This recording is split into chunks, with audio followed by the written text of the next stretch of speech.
Hey guys, welcome to another episode of Spill the Beans. Today I'm sitting down with Steve Rozenberg, who is a wealth of knowledge. He is one of the most insightful, one of the wisest people that I know in the real estate and business industry.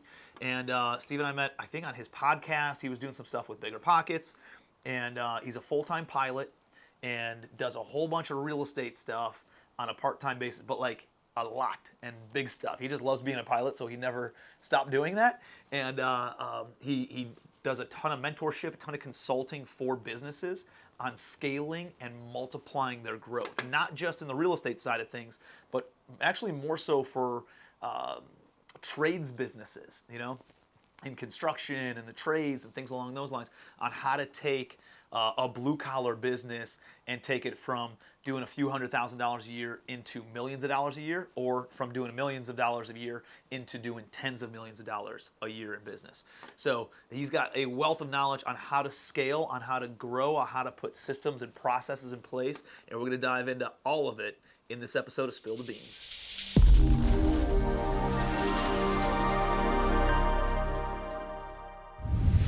Steve Rozenberg. What's happening, brother? How you doing, bro? I'm good. Good to see you. Dude, welcome to Charleston. I wish the weather was a little bit better out. Yeah, it's a little rainy, but that's all right, man. It's beautiful here. I love coming here. Yeah. Good attitude, right? Like, dude, that's and right. That's one of the things I really respect about you. You got the right mindset all the time, regardless of what's going on, what's happening to you. You're always in the right mindset and have the right frame of mind to go and have success. So I'm excited for you to be here. I know you're filming for Legacy Wealth Academy, a couple of master classes, which I'm super pumped to watch also. And I know that really there's two, I would say, pillars that you're really good at, right? When I think about you, I think about mindset and really overcoming, any sort of mental barriers, any sort of bottlenecks, right, in order to reach those next levels. And then the other thing that you're really good at as a pilot, dude, you are phenomenal with systems and processes and checklists and automation. You kind of have to be. Yeah, you do. Or you don't survive in that world very long. Right. So I want to hit on both of those things. Sure. And so let's get started first of, like, a lot of the people who watch this, I would say, are mostly entrepreneurs who are passively investing in real estate or active operators in real estate who are looking to scale up, right? And get into bigger stuff and better stuff and more lucrative or more wealth building type stuff. So let's talk first about the mental barriers. Let's talk about overcoming that side of things. I know you had a podcast on the Bigger Pockets side of things for a long time. You've done a lot of mentoring of newer type of investors. Give me a couple of the roadblocks that you see in that side of things and how you help people kind of overcome those. Those are I think those are both very important to succeed, both of those verticals, if you will. I think one of the biggest challenges when you get someone who's an investor, whether mostly new, but whether they're new or experienced, a lot of people are running away from something. Yeah. They're running away from a 9-to-5. They're running away from the lock and chain, if you will, of what the job is, or what they didn't like in their job. And the problem is they don't know what they're running to. They're just running. And I explain to people, that's like getting in your car and just driving with no destination. You wouldn't do that. And when you buy real estate, many people buy real estate because they think that they should just buy it. And I'm like, but where's it taking you? Well, the real estate is not the goal. It's kind of like a fish in water.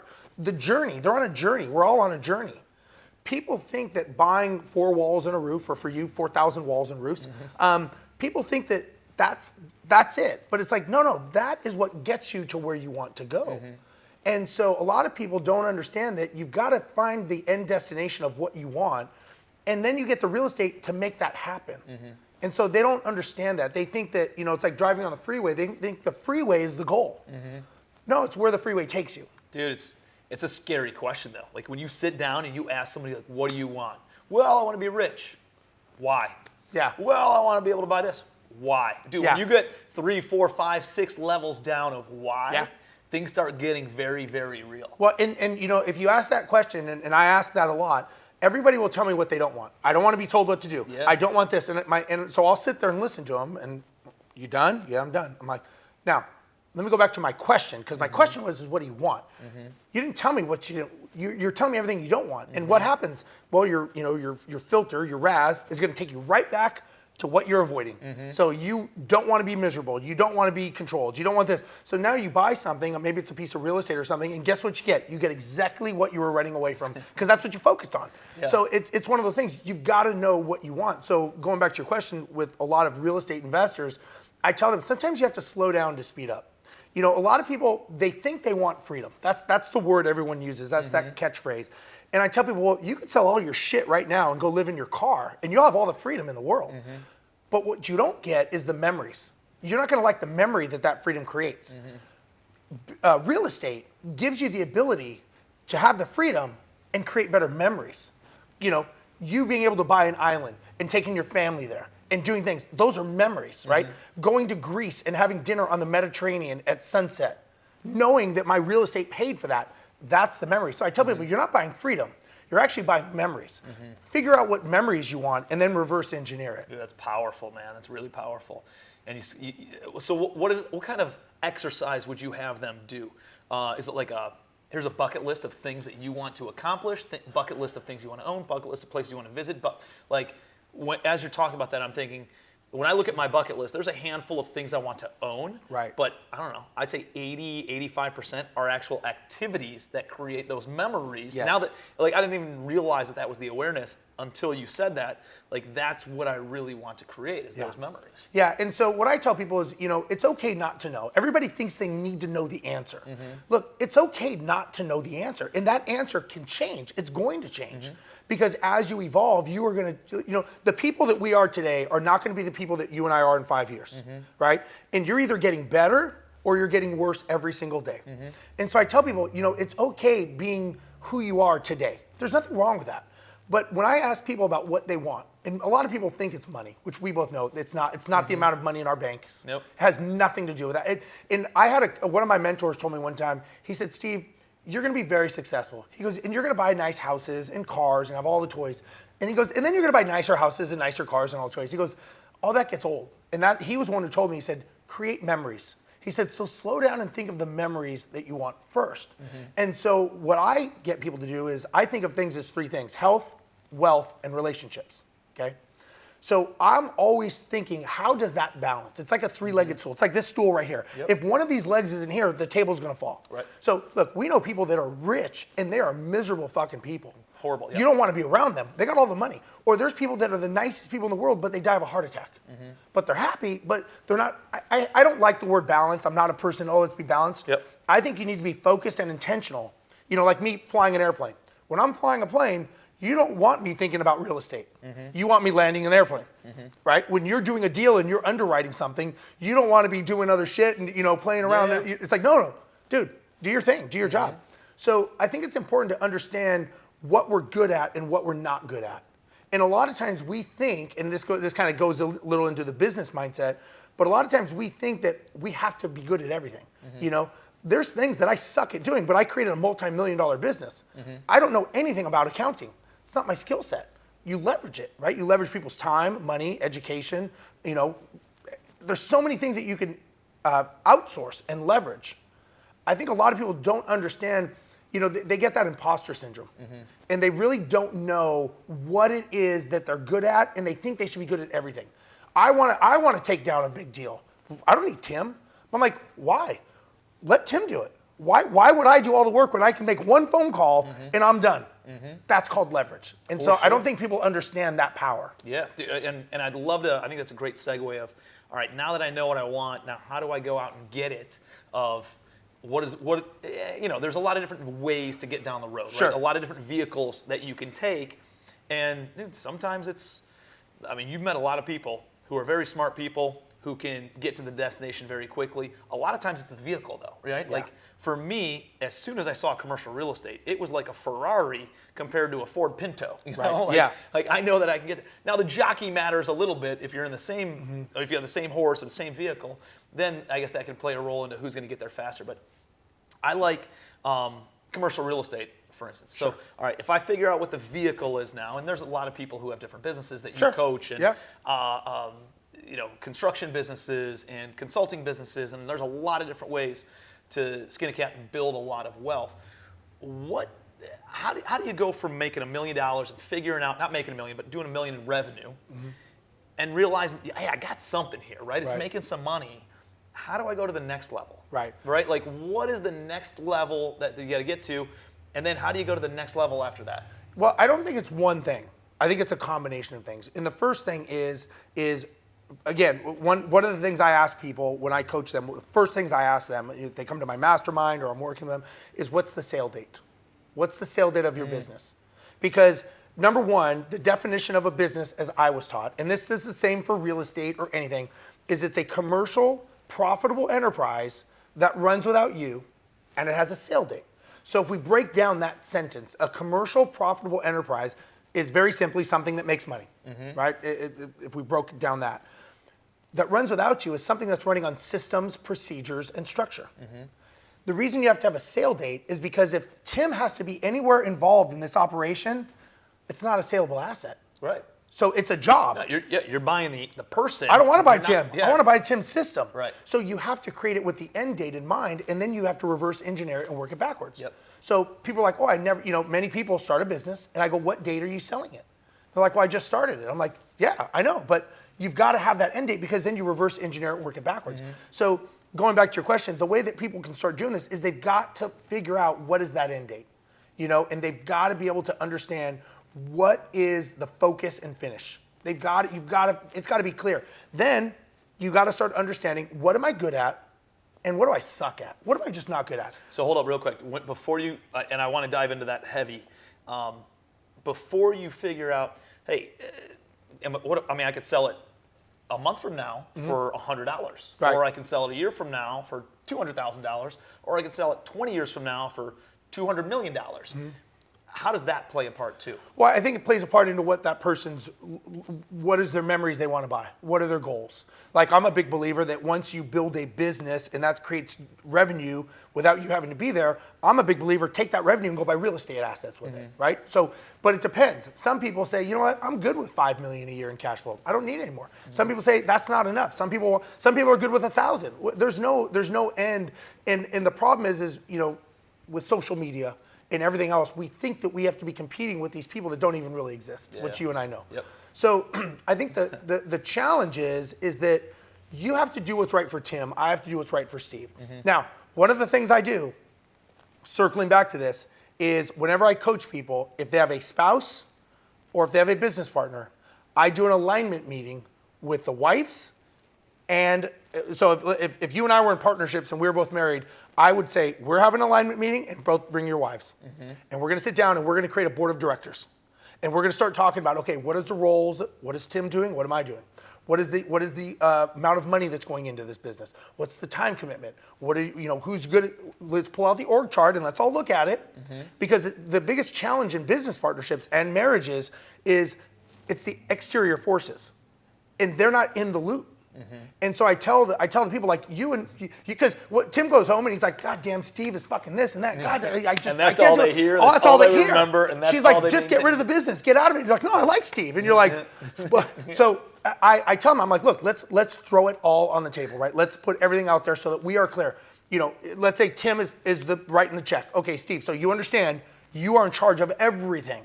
And 3 years down the road, when Tim is still not doing anything and he's getting 50%, don't get mad at him because this is what you're signing up for. And the biggest thing that people don't think about is the divorce. If Tim and I have to get a divorce, how does that look? Let's design our divorce so it's amicable now. Let's all agree. If you can't have the conversation now when things are good, you really think when the shit's hitting the fan, you're gonna have a logical conversation? No.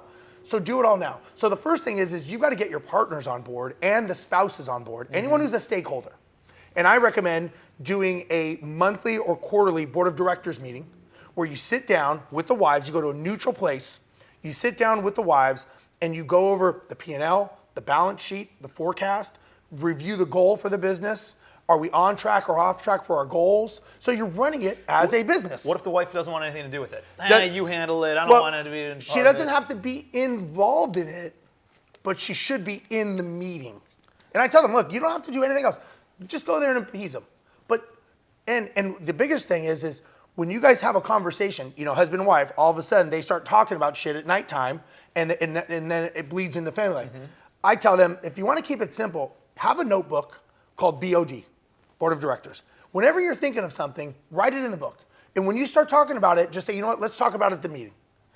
9 times out of 10, that was an emotional conversation. It wasted everyone's time, and there was really no reason for it. And by the time you go to the board of directors meeting, you're gonna go, oh, that was stupid. That totally was inconsequential. It didn't even matter. It was a short-term thing anyways, you know. And so you're saving time, but you're focusing on your life, your marriage, your happiness, as opposed to stupid shit bitching about Steve when it was like, oh yeah, he was busy, so his phone died. It's like, we spent all that time bitching about Steve and it's just because his phone died? Yeah, that was on me, sorry. But you know, those little tick marks tick away at the business partnership, but it also ticks away at the future. So you've got to make sure that the future's clear. Then everybody you talk to needs to know, what is Tim's goal? If Tim is like, I want to own $500 million in real estate, and this is exactly like, I'm a hunter, I'm going hunting. If you ever see this animal, you let me know, because I want to go kill it. But if you don't tell anyone, and especially if you have employees, everybody should know the sale date. Everybody should know. It doesn't mean you have to sell the business, but it's the date that you get fired, right? And everyone needs to know that vision, because everyone needs to be working for it. Some people are like, oh, it should be a secret. I'm like, well, that's stupid. Why is Tim pissed because he lost that deal? Well, everybody should be pissed because we're not reaching the goal. But if they don't know the goal, how are they ever going to reach it? So that's why it goes into having employees. But you've got to be very transparent with your employees, and they have got to know what the goal. Like, there should be a meeting every time. Hey, Tommy, what's the goal? How are we doing on the goal? What are we at? You tell me. Stand up and tell everyone what's the culture, what's the goal. You want them to breathe that, because, and again, this is kind of going into business, but employees and people who work with you, contractors, vendors, they follow a leader. They believe in you. It's relationships. They don't go, oh, Tim's making a whole shitload of money, he's a dick. They go, you know what, Tim's busting his ass because he has a goal and he knows what his goal is, and I'm behind him because he's passionate about the goal. So I just am a big believer that if you want to reach your goal, you got to let everybody know. I mean, it's got to be very, very clear. Like, when we wanted to build the business and get to a certain goal, we made that our theme, and it was up on the walls, and we made our screensavers on the computers. Like, everybody knew the goal because everyone's eyes on the prize.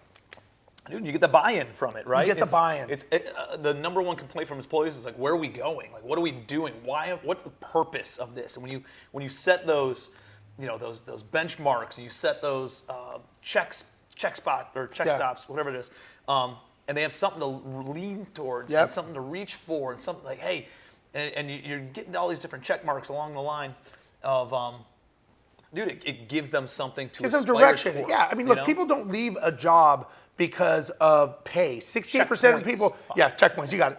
68% of the people leave a job because they think the ownership just doesn't care about them. 68%. It's not about the money. Once your primal needs are met, you're good. Yeah. Then it comes down to actually feeling like you're making a difference. Well, if you're not telling them what that difference is, how do they know? They're guessing. And so that's why it's important to let them know. No, man, I think it's super important. So I want to get back into employees. I want to get into systems. But before that, I think you alluded to something very early on and then hit on quite a bit of it when we were talking partnership talks. But let's get more specific of, what are you good at? How do you figure out what you're good at? Yeah. How do you figure out what you should lean into? How do you figure out what you need to staff out and bring somebody in order to counterbalance your skills? Okay, so first thing, very, very rudimentary, is that we all agree that real estate is a business. If we agree on that, that's the primal thing. Then every business needs to have an organization chart. Okay? Yep. And if you look at an organization chart, you have marketing, you have sales, you have operations, you have accounting. If the business is big enough, you'll have accounting, IT, and HR. But we'll just take the 4. Marketing, sales. Marketing makes the phone ring. Sales answers the phone, converts them to be a client. Operations processes the transaction, gets them to become a repeat customer, and gets referrals. And accounting makes sure everyone gets paid, right? On a very basic level. So based on that org chart, there are roles and positions, okay? And I'm getting somewhere with your question. Each one of those positions in the organization chart needs to have a job description, right? A key performance indicator, a metric. They have to have job duties of what they're responsible for. And the last thing they have to have is some sort of personality profile. I use DISC profiling, but there's different ones. That's what I use too. So everyone's a certain DISC, right? So the first thing is what am I? What is my DISC? Inherently, I'm going to be good. As the CEO. As the CEO or the leader or whatever I'm going to be, what am I good at? What am I not good at, right? Because, if you are an I or a D, you're an extrovert. S and C, you're introvert. And then, there's obviously other variations. But Essentially, I'm either a very robust, gregarious person doing deals, shaking hands, kissing babies, or I'm the guy who's in the back office making sure the operations works. You know, and there was a book, Rocket Fuel. There's the visionary and the integrator, right? And normally, a good business, all good businesses have those two roles. It's a balancing role. So you're one or the other. I'm not the guy to sit in the back office and crunch numbers and make sure operations is working. What is your disc? I am a very high I, and believe it or not, I'm a high D.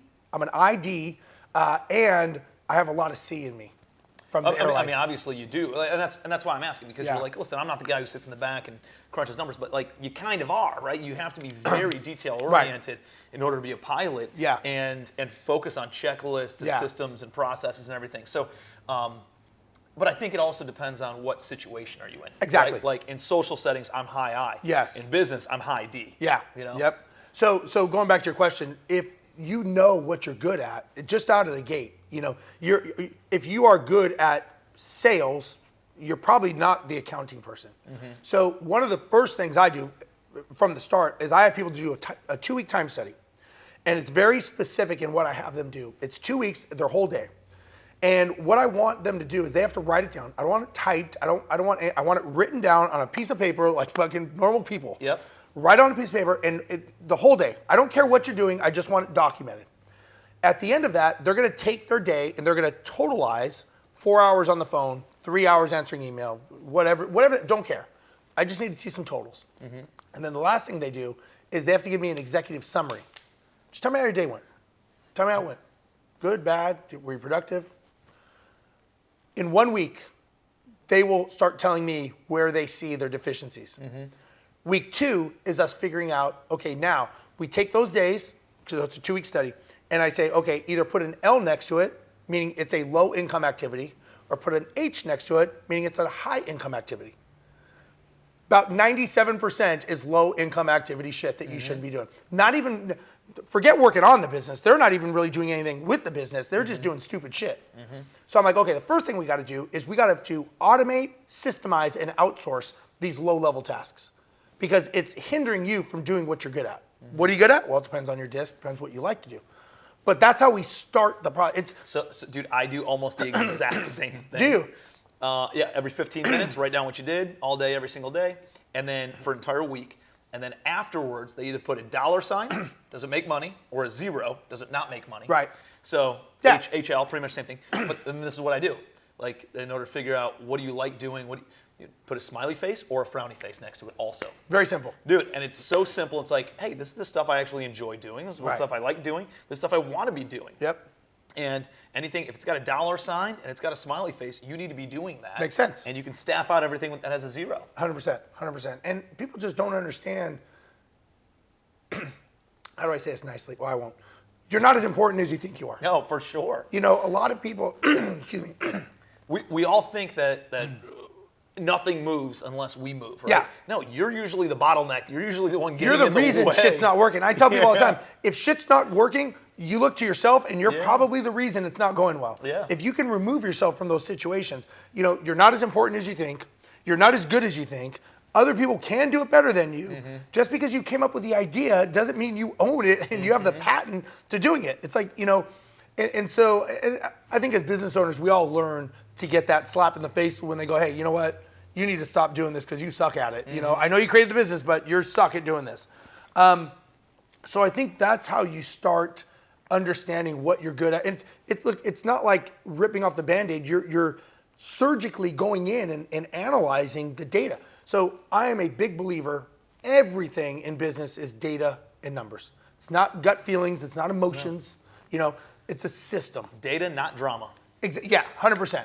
The data and the metrics are key. And if you can run your real estate, your business, your life on data and metrics with not emotions, I don't want to hear I feel. I hate when people are like, well, I feel. I'm like, I don't give a shit what you feel. That wasn't my question. This is a business. I need to see the numbers, the data. Yeah. And you know, most people don't have that. No. So the funny thing is most entrepreneurs want to replace themselves and not be involved in the business in order to have the freedom that we were talking about. Yep. But then none of them are willing to let go Right. of control, Yeah. right? So what we're talking about right now is awareness. You Sure. know, it's awareness of where you're spending your time, what do you enjoy doing, where do you need to replace yourself, what do you need to staff out, and I think that awareness is what is probably the first step into getting somebody to start releasing some of the responsibilities and being able to bring in somebody else to hand it off.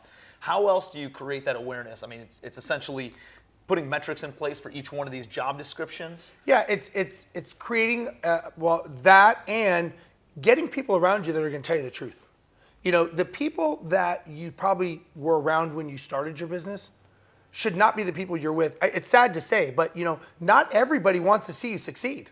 And those people could be family, they could be best friends. You know, I believe, and we hear this all the time, you know, your 5 friends, this and that. Dude, you're the 6th. You hang around a bunch of rich people, you're the 6th. You hang around a bunch of broke, you're the 6th. That's how it is, you know. So if you are equal to all your peers, you're in the wrong group. You know, because the thing is you're either getting better or getting worse. You're never stagnant. You've always got, like you and I are people that we're always trying to get better, and we help people get better. And I think that when we teach it, we're kind of on point because we see it. You know, so it's like I don't want to be the guy who's training people at the gym and I'm fat, overweight, diabetic, and all of a sudden they're going, well, shit, you know, I want to be the guy that's the product of the product. Dude, you got to get your house in order before you can go and share that, do that with somebody else. Exactly. So I think a lot of people just need to understand that, you know, it is a process. Look, you didn't become the person you are at 30, 40 years old overnight. It took 30, 40 years to create this person. You have neural pathways in your brain that are trained a certain way to do a certain thing. You have to change your habits. You have to change your pattern. You have to change the words you use, the things you say. It's not overnight, but it's repetition. You know, there's things that you do. There's habits. There's rituals. You know, you probably have things that you do every morning. I have my things I do every morning. They're probably very similar. You talk to people that are successful. We all pretty much do the same boring patterns because it works. And one thing I've learned, and you know, we've both been around successful people. There's a recipe. And I tell people, there's a recipe for success. It's like baking a cake. There's a recipe. You don't put the frosting on first and then put it in the oven. So just like there's a recipe for success, there's a recipe for failure. Many people choose the recipe for failure on purpose. Why? I don't know. Maybe it's fear. Maybe they don't like being uncomfortable. I think a lot of times it's more of they don't like to be proven like their friends. Told you. Told you shouldn't have done it, Tim. You shouldn't have gotten in real estate. That was stupid. You should just come back and hang out with us. Get a job, man. That's stupid. You lost all that money. You're a dumbass.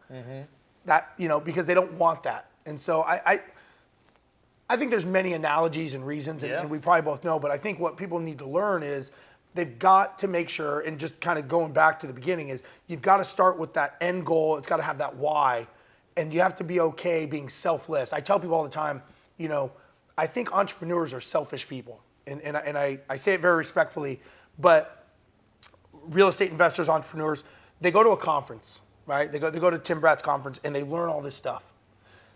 They go home. They're doing it for their loved ones. They're doing it for their kids, their family, their wives. They go home and they never share it with the people they're doing it for. That's selfish. How do you pass down that wealth and make it generational? I know you have the children's books and stuff. How do you pass that down and tell me that you're being selfless when no one knows what you learned at that conference? I'm not saying you got to bring everyone along, but shouldn't they be on the journey at some level with you? I think that's selfish. Dude, I'm a big believer. Like, as soon as I started going to masterminds and conferences and coaching and all that stuff, like, limitedly early on, but really, like, masterminds was the catalyst for me in 2015 that really put me on, like, a hockey stick trajectory. And I realized, dude, the first couple years, it was me going. And as soon as I was like, I would come back, I'd vomit all over everybody on my team, or I'd vomit on you know, like information vomit on my team or on my family. They're like, what the hell are you talking about? And I couldn't convey the thoughts and the excitement and the ambition the same way that they conveyed it at the conference. I was like, how do I do this? I was like, I don't need to do it. Let me just bring them with me next time. And all of a sudden, there's 3 of us at the conference. There's 5 of us at the conference. And we all have a common vision. And we all have common goals. And we all see what it could be. Yeah. And dude, it wasn't me having to then convey those thoughts. It was them putting them in the place, right? So, like, the first couple masterminds that you go to, they're for you, right? Absolutely. And then after that, man, after the first year or 2 years, you got to start bringing the team, because that is really, like, once I understood that we can go in this direction, I started bringing other people, and they had the same commonality, the same vision that I had, and the same ambitions that I had. Dude, it was on this upward rocket ship type of a trajectory. So it's so important, like you said, to either convey that, and if you can't, well, guess what? It's easy to bring them. Yeah, and I buy a second ticket. Yeah, well, when I do my masterminds, we talk. I do some high-level masterminds, and I'm really getting people to rethink their lives and rethink who they are. But I tell them, if you have a child, I'll let them come for free. Yeah, because I think it's important. That. I think it's important to give back. I was looking at doing some 90-day challenge for kids. On building a business, showing them how to build their own business, give them a blueprint that they leave, and they build a business, and they got to present it. So just trying to give back. It's funny. I get a lot of. Can you imagine being a kid sitting in that room for 3 days with you, talking about how to take your $20 million business to $100 million and then sell it to VCs? Like, can you imagine being a kid, just being around those conversations makes them number 6. Yeah. Right? Makes them the 6th person in the room. It makes them aware that these things are even possible. Well, I'll give you an example. I've got a guy. He's actually coming back. He paid, and he did the first one. He's coming back again, and he wants to bring his son. And he's like, I want my son to meet Brad Lee. This guy, Brad Lee has a $100 million revenue business. You know him. And I'm like, you giving your kid that ability to sit in a room with 15 other people, and Brad Lee or Kevin Elko, who coaches Nick Saban in mindset, and having these conversations, and that is, I wish, like you, I'm sure, never had it. Dude, we got this in our 20s, 30s, 40s, right? Yeah. Like, can you imagine having it as a kid, like being trained mentally the right way, right? Like, Absolutely. Instead of having to reprogram after school, just having the right programming right out of the gate. I think about my kids. My little guy's obsessed with dinosaurs. And he's like, Dad, I want to go to South America and dig for dinosaurs. I want to go to Asia and dig for dinosaurs. We're going to find a Yanghuanosaurus over there. I'm going to find an Argentinosaurus. Yeah. And I want to go to South. We're going to go to all 7 continents, Dad. What if I was the parent who was like, can't do that. We need to save our money. Yeah. And that's not what we do. We'll go to work. Yeah, you need a job. You're not going to go digging. You need a job. Yeah. Instead of, let's go and do it. How can we do it? What are we going to do? What does that look like? Get them dreaming. Get them thinking. I talk about buying rental property all the time. My son, his thoughts, he's so off the wall. He doesn't want to go and buy a $50,000 rental. He wants to go and buy the waterfront beach house that's blue, that's 5 houses down from mine. Yeah, that's awesome, man. All right, let's figure out how we can buy this, buddy. Yeah. Well, my son, he was, I don't know if you know this, but he bought his first rental at 14. And, I didn't know this at the time, but he would listen to me on the radio and podcasts. And, I'd have Grant Cardone or Andy Frisella or someone on. And he would just listen. And one day he's like, Dad, I want to buy a rental property. And I'm like, what? Why? I'm like, really? I'm like, okay. Like, totally caught off guard. I was just like, and I'm like, well, I said, how much money do you have? And he's like, I've got some money saved. And he says, how much? I said, how much? And he's like, I've got $10,000. I said, so this was a test. I said, son, I don't think that's enough to do it on your own. I don't think you have enough. He goes, well, how much do I need? I said, you probably need about 20,000. And he said, he went away for a day or two and he came back and he goes, how do I do it? I'm like, that's a better question. That's a way better question. I said, well, you can get a partnership. I said, you can save. There's different ways. So we wrote them down. And so we went down the thing and he says, well, would you partner with me on it? I'm like, what are the terms? He's like, what does that mean? I'm like, well, you got to look it up. Look up terms. Look, you're on YouTube all the time. Go ahead, have at it. Yep. So we went through the process, of, okay, what is it? What do you want the house to do for you? What is the result? Long story short, he bought a house, and he gets his cash flow, and now he's getting another one, and I just think it's great to be able to, you see that, right? That's to me, that's generational wealth. That's generational wealth. Dude, not passing them money. No, it's passing the knowledge of how to go out and do it himself. Yeah, and people are like, it's funny. People are like, oh, did you have him go and do the rehab? I'm like, no, that's hypocritical. I'm like, I don't do that. Why should I make him? I want him to run the business, not own the.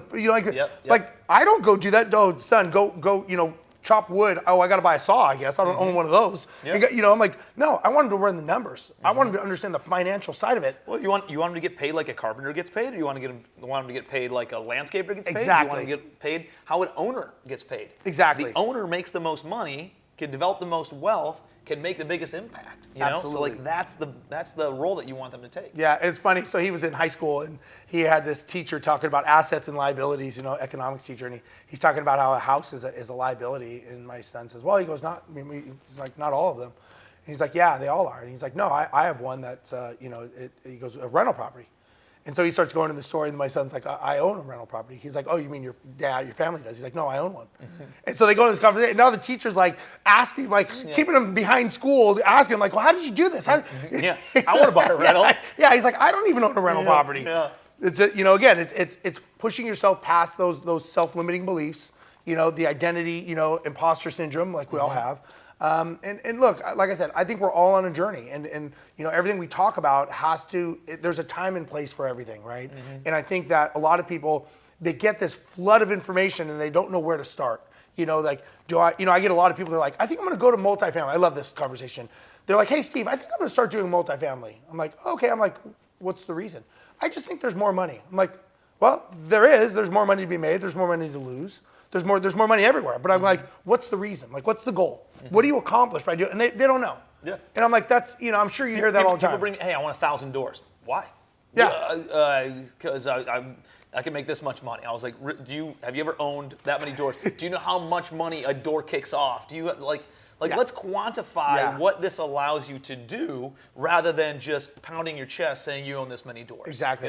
Yeah, exactly. Because I tell people all the time, no one cares. No. Nobody gives a shit. If you have 10,000 doors and all of a sudden hey, did you hear about Bratz, man? He lost 5,000 doors. He's going bankrupt. Oh, that sucks. Anyways, I got my own life to go. Exactly. Nobody cares, I mean, that's the thing. It's like, again, it goes back to all of us thinking we're more important than we are. It's like, when you do it for that, you're doing it for the wrong reasons, and it's never going to end up being successful. Yeah, man, it's powerful to understand that and then move forward in life that way. So let's go back to, all right, man, you have people who come in, they pay you a lot of money to sit down, but it's paying a lot of money. A lot of people see that as an expense. I see it as an investment. Dude, sure. If I could sit down with you, pay you 60 G's for a coaching, consulting, have you on my board of directors, and realize that I have open access to you, dude, I think that's a very powerful thing, especially if you can help me take my 7 or 8 figure business and turn it into multiple 8 figures. It's an inconsequential amount of money, realizing the return on investment is there. So how do you sit down with somebody who's making $10 million or $20 million, grossing that in their business, and give them the awareness of this organizational chart? I remember early on, man, I was like, how do these people have fucking businesses, right? Yeah. How do they have all these teams and people, and how do they manage them and all this other kind of stuff? So if somebody comes in, do you say, hey, like at your 3-day, you say, hey, here's what your organizational chart should look like. Here's let's design it. What does it need to look like? What are those roles? Who's in each one of those seats? What kind of disc personality does that look like? What metrics are you using in order to measure their performance? Well, I could tell you the initial answer for all that is a blank stare, because they have no idea. Right. And they know they need to have this, and they don't, because they're so busy being operators. And my job is to basically show them how to pull themselves out of the business. So they come in prepped already. So there's prep work for this.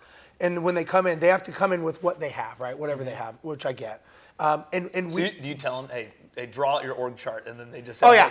It's just a line. It's like on a napkin, and they got like 3 napkins they're laying out, and they're like, oh, sorry, I spilled coffee on that one, Yeah, it's pretty comical when I see them, Yeah. But they're like, yeah, I'm doing 20 million, but which, hey, more power to them. But most people that have a business, I don't call it a business, it's a job, because they can't step away from it. And it is running them into the ground. So my background, as you know, being an airline pilot, I explain how when you look at an airline and you look at the systems and the precision of how airlines run, not today because I was late, but in general, if you look at it, I give people an example when I'm on stages. If you next time you see an aircraft coming up to the gate, right? I fly a Boeing 777 aircraft. It weighs 775,000 pounds. It holds 350 people. It's like an apartment complex with wings. So when you see this big, massive piece of machinery coming up to the gate, there's a flurry of stuff going on around it. There's people, there's doors opening. So you have 350 people getting off the airplane. All of their bags are getting offloaded along with cargo, and it's getting dispersed all over the world to different places. You've got the cleaners are cleaning the aircraft. You've got catering coming back the other way. They're catering it. Flight attendants are doing their checks. You've got the maintenance guys walking around, checking the engines, oil, all that stuff.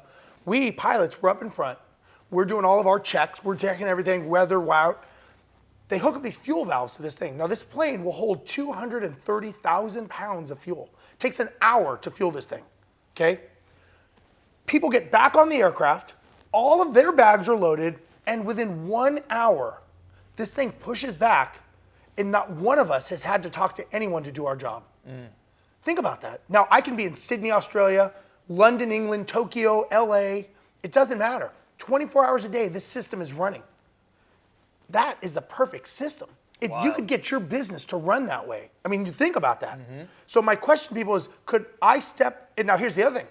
I could be the best pilot in the world, but if that fueler didn't do his job and he didn't give us enough fuel, it doesn't matter. The whole business is going to crash. So everyone has to know their job. Now, the thing is, what's so great about airlines, and this is what I teach people, you know, pilots aren't perfect, right? As a matter of fact, statistically, and I don't want to scare anyone, but there are 2 to 3 fatal errors made on every flight. Did you know that? No. 2 to 3. But why don't planes crash? It's because we have systems that catch our fatal mistakes. So we have enough redundancy in all of these things to catch that because we are systems dependent, not people dependent. Wow. So if you can build your business, real estate or anything, and make it systems dependent so that I could step into the role of the fueler, pull out the checklist and do that job, that's how you know you have a business. And that's what I show them and that's what I get them to evolve to be. So it's kind of like, you know, you see this log, this table at one point was a log and we start chipping away at it. It all starts with the organization chart. We start with that, and then we've got to understand where the vision of the business is. And we start working, how do you systemize it? Who do you automate? You know, is it, you know, and a lot of times, whenever you have a business challenge, and you know this as well, you either have a system problem or you have a person problem. And either one of those goes back to a leadership problem. Because if you have a person problem, that person was hired by you, and you somehow abdicated or did not measure and metric that person's role. I tell people all the time. You either didn't screen them properly, you didn't train them properly, or you're not continuing to measure their performance properly. Or you know about it and you just don't want to deal with it because you don't want to deal if I have to get rid of this person, how do I replace them? So I tell people all the time, I go, next time you get on that airplane, you turn right. You sit down, you buckle up, you put your seatbelt on, not a care in the world. You never turn left. Left is where the pilots sit. You don't know me. You've never met me, but you trust me with your life. But yet you have a business, you interview people, you hire them, you train them, you spend time with them, but when they mess up, you push them out of the way and you do their job or you yell at them, you berate them. In 30 years of being a pilot, I've never had a passenger come up and pull me out of the cockpit and be like, hey, Steve, I got this today. It's a little bumpy. I'm going to take over. So why is that? Why do you trust pilots that you don't know, but you don't trust your team? So it's just something to think about. There's inherent trust with us because we're trained. We have such good training. Did you know that when we go through training, whenever I go to a new aircraft, right? I've been with the airlines for 26 years. Every time I go to a new airplane, it's all done in the simulators, right? So we have a big training center and we do everything in the simulators. And just to give you a reference, a plane costs about $250 million. A simulator is about 90 million. So I mean, it's pretty much the real deal. I do not see the aircraft. The first time is when passengers are on it and we're pushing back to go on a flight. Really? That is the first time I ever actually see the airplane that I'm already trained and qualified on.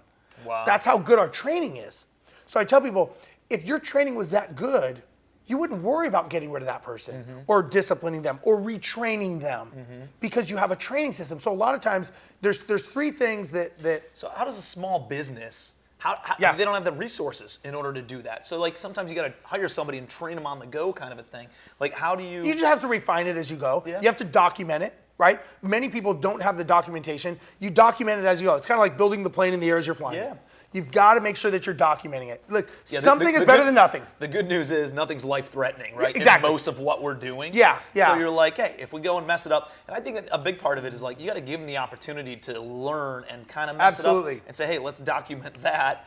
And let's put the checklists in place. What are the things that we need to do in order to make sure that the solar works? What are the things that we need to do in order to make sure that the HVAC system works? And like the checklists, I think is a very simple thing that entrepreneurs can implement in their business right out of the gate for every single job. What's the things on a daily basis that need to be done? Yep. What are the things on a weekly basis that need to be done? What are the things on a monthly or annual basis that need to be done? And how often? Like, here's each one of those checklists, and make sure you do those on a daily, weekly, monthly, or annual type. Can you guess how many checklists we have on I saw in the 777 how many checklists are in there? I can't imagine. Over 1,000. Really?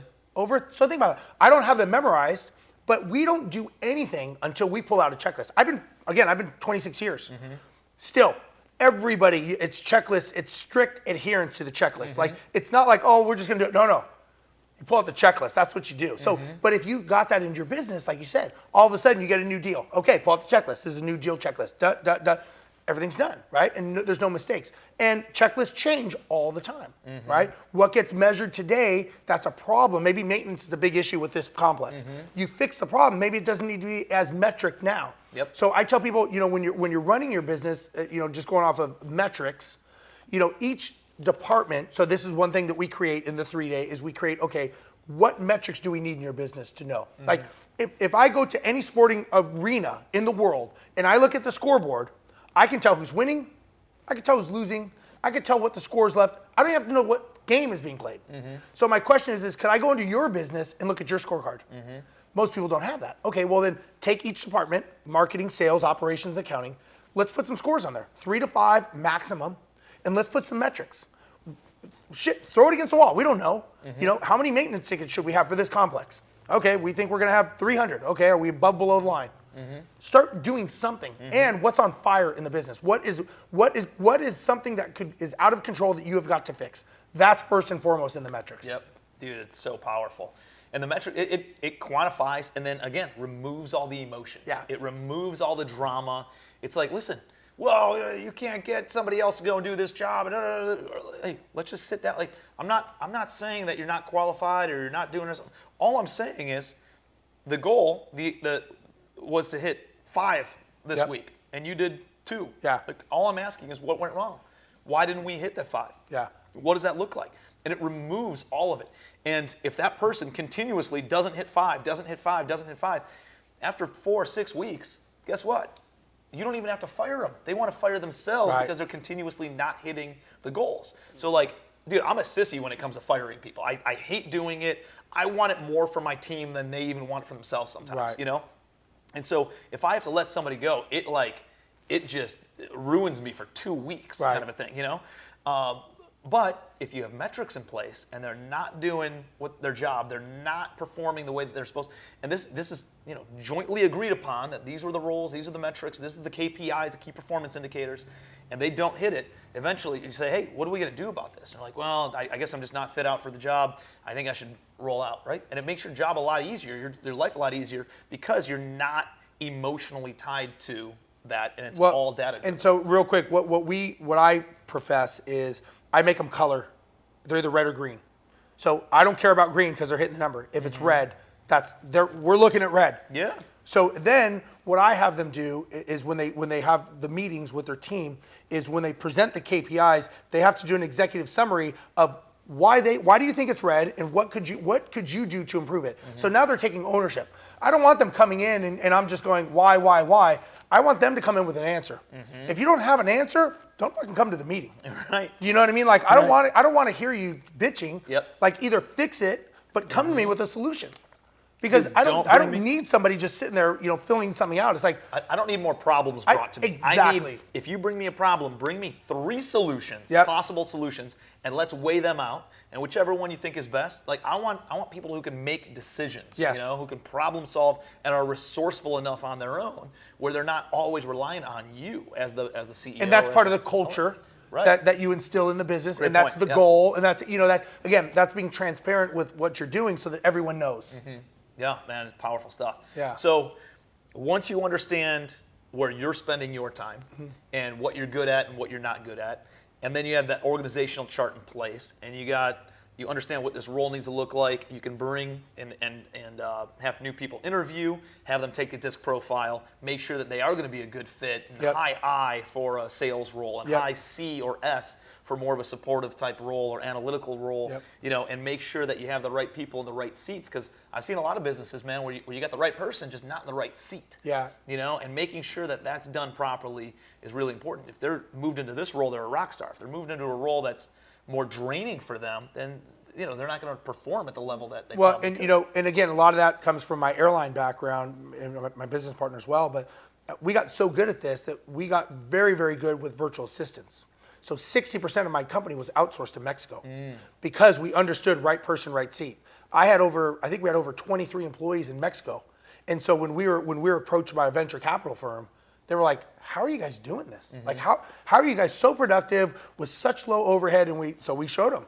And they're like, we've never seen this before. We actually built a company in Mexico and started placing them for other people because we got so good at it. Wow. Because it's like, we kind of cracked that code. We understood how to do it and how to get leaders and bring them in. But it's not one thing. They've got to understand the vision of the company. It's everything. It's just like you having an office in, Charlotte. We just had one in Mexico. Same. It was that's how we viewed it. We'd go down there. We'd have parties with them. We'd promote them. We'd bring them up for training. I mean, they just happened to be in another city. Yep. But they weren't treated like VAs. They were Right. treated as just remote team members. That's it. So again, just going back to that, can you do that all today? No. But can you build that? Absolutely. Yeah. Yeah. And the culture, man, is powerful, right? Very. Like people, just quick side note, but like people see a VA and they're like, oh, well, it's a VA. Like they're not a human being. Yeah, You know what I exactly. mean? Like, Exactly. This is a human being who's working for you, part of your team, like part of your culture. Like treat them like a human. They're trying to support their family. They'll be with you for the next 20 years if Absolutely. you treat them properly Yep. and treat them with respect and dignity. And it boggles my mind how people don't do that. So. Yeah. All right, man. So I know what I know more. I'm aware about me. I'm aware of what the org chart needs to look like. I'm aware of putting the right people in the right seats and then having the right checklists and process maps in place.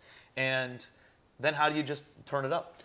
The final thing we do of bringing it all together, whether I'm in a 3-day mastermind or I'm working with someone, is, your brain works in 90-day increments. That's why there's 4 quarters in a year. So we come up with a 90-day execution plan based on the 10-year goal, based on the, but reverse engineering it. We come up with actual tangible tasks that they're going to do. I mean, again, going back to basics, we pull out, everyone gets a chart. We do, maybe 7 things that they want to accomplish in the next 90 days goes here. And across is what they have to do every single week to achieve that goal.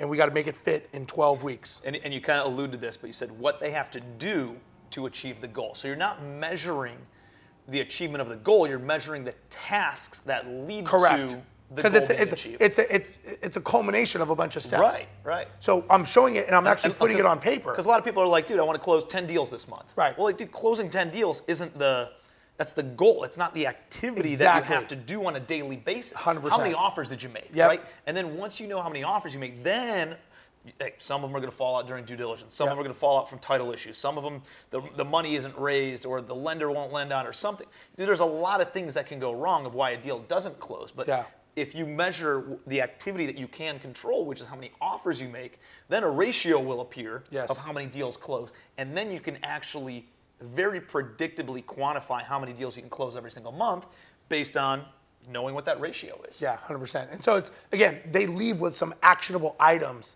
that they have to do. And then, for people, I mean, not saying about me, but when I work with them, they get unlimited access to me. So it's like, I'm in their life every day if they need me. And sometimes, I've done all kinds of coaching and everything like you have.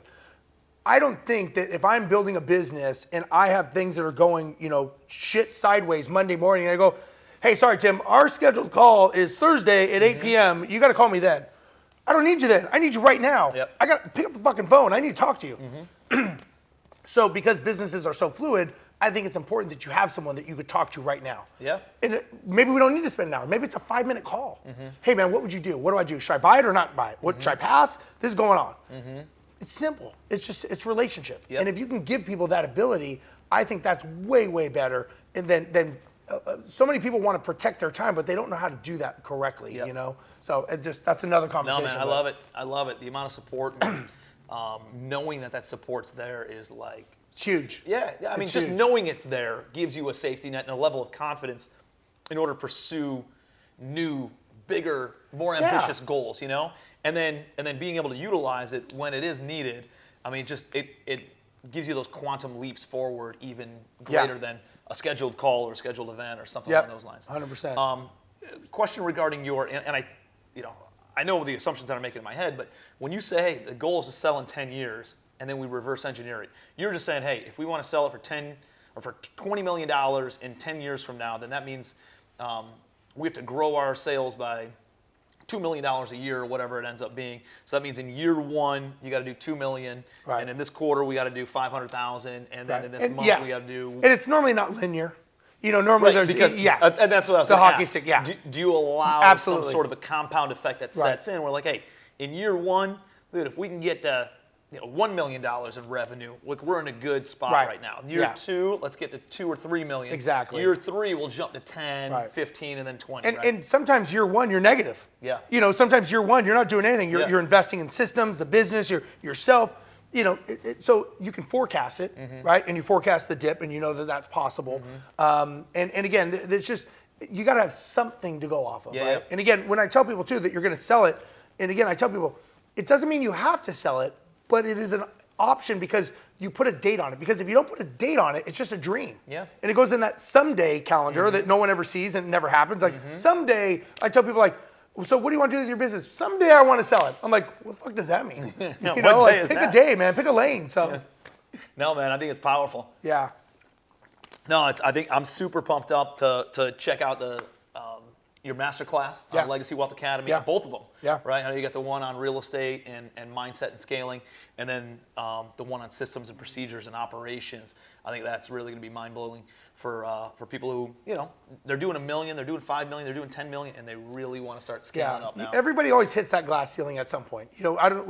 And I talk to guys. I talked to these guys the other day. They're doing 20 mil a year in revenue, and he's like, yeah, we're kind of in a holding pattern. I'm like, what's going on? He's like, we just can't break through. So everybody has different levels that they stop at. Whatever you will grow to your level of incompetence.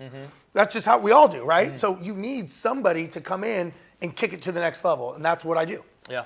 Yeah, and the reality is, man, like what you were doing to get to a $5 million business isn't going to take you to $25 million. No, right? absolutely. Like, you have to rework all the systems, you have to rework the processes, rework the team and the organizational. Well, and even more importantly, like the recession, right? So whatever's going to happen, correction, whatever you call it, what you did pre is going to be much different than how you look out when we come out of the backside of this, right? It's not going to be the same. I'm not going to say it's going to be worse, better. It's going to be different. That I think we can all agree on. So if what you were doing pre-COVID and then COVID, that wasn't the norm. That was just a cycle in time. That's how these things work. This is going to be another cycle of time. You have to be ready to adjust. You've got to pivot. You always have to be ready to pivot. And how do you prepare for that?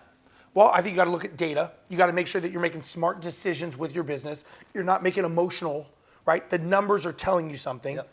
And you have to surround yourself with people like, one of the reasons I'm having Brad Lee come to my event is I want to ask him, Brad, you're doing 9 figures.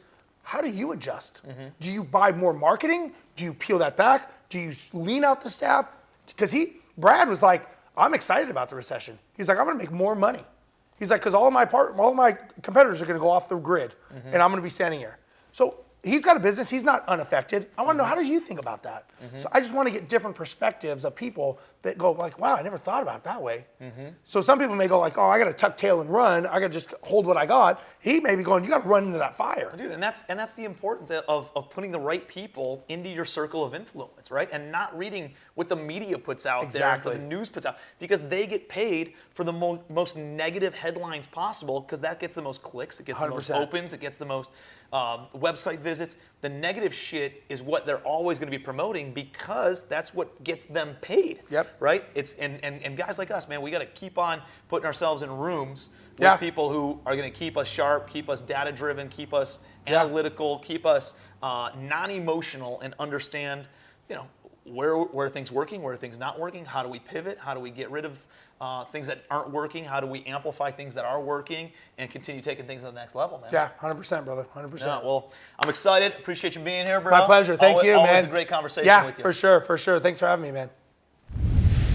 Awesome information. Steve is such a high energy guy. I love having conversations with him, sitting down, spreading ideas, and just getting excited about the potential of what's out there. And, I think he's a great testament to having the right mindset and doors of opportunity will open. You know, the way that you look at things is based on the lens that you look at it through. And so Steve always looks at things from an opportunistic. He's always looking at the opportunity in the obstacle and not the obstacle in the opportunity. So he's a great person to connect with. Make sure you're following him on social media. He's always putting out great content. And plug into Legacy Wealth Academy. He just created a masterclass on scaling in Legacy Wealth Academy. So it's like $9.95 a month. Huge value, not just on business side of things, but all business development, mindset growth, wealth preservation, all different asset classes in residential and commercial real estate, including other ways to grow wealth in e-commerce and cryptocurrency and all sorts of other stuff. So if you're looking to grow your net worth, you got to be in Legacy Wealth Academy. Just go to lwacademy.com. and make sure you plug into that and dive into all those resources. It's legitimately there, so that way you guys can have access to the best minds, the top entrepreneurial mindsets and strategies in the entire country, and be able to go and start multiplying your income from it. So it's just kind of a pay it forward. We make no money off of it other than just putting it back out there and putting it into production type stuff. So it's really just a value add for you guys to get as much as you can. And help you guys build your wealth. So appreciate you being here. If you got some takeaways, please put it in the comment section below. Please hit the like button. It helps out with the algorithm and getting us in front of a few more eyeballs. And if you would share this, please share it with somebody else who would get some good value out of this interview. And until next time, I'll see you guys on Spill the Beans.